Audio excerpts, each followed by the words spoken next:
नमस्कार मित्रांनो, आज आपण बघूयात मणक्याचे आणि पायाच्या दुखण्यासाठी आयुर्वेदामधली अग्निकर्म ही चिकित्सा म्हणून जी प्रसिद्ध आहे, ज्याने खूप चांगला फरक पडतो. ते आपण अग्निकर्म कशा पद्धतीने करतात ते प्रत्यक्षपणे आज बघूया.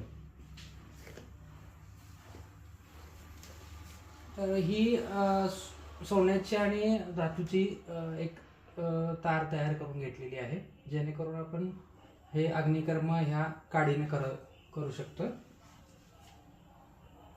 जिथं जिथं दुखतंय त्या ठिकाणी त्या मसल्सला जर अशा पद्धतीनं आपण अग्निकर्म केलं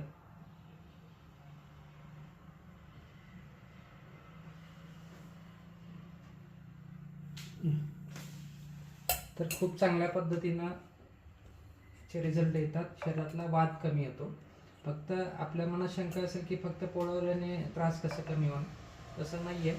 तर ही एक शास्त्रोक्त पद्धत आहे आणि शरीरातला वाद कमी होतो, त्यामुळे दुखायचं थांबतं आणि कायमस्वरूपी थांबतं.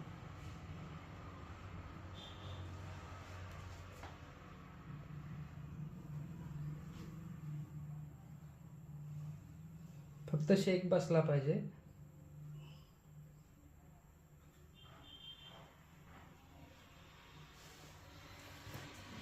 खूप जास्त चटका बसेल किंवा फोड येईल अशा पद्धतीनं ते करायचं नाहीये.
तर अशा पद्धतीनं हे अग्निकर्म आपण करून घेतलंय.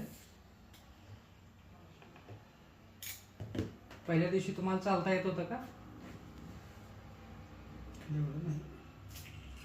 किती फरक वाटतोय आता? फरक वाटतो, पण कसं होतं की बसल्यावर उठायला येत नाही, जमिनीवर बसलं की उठता येत. हे जे दुखत होतं हा, ठणका पूर्ण कमी झाला. कमी झालं.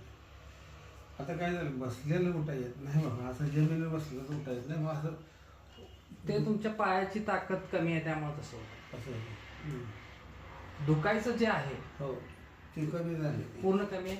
हो, ते झाले कमी झाले. पहिल्या दिवशी तुम्हाला चालताच येत नव्हतं ना अजिबात? नाही नाही, अजिबात नव्हतं. पहिल्या दिवशी मी आलो ना, हा त्याच्यात पायवडी येत नव्हतं, एसटीत चढा येत नव्हतं, एसटीत हा तेच. चढा येत नव्हतं. आता तुम्ही व्यवस्थित चालू शकताय. व्यवस्थित शक्य ते जरा चालून दाखवा.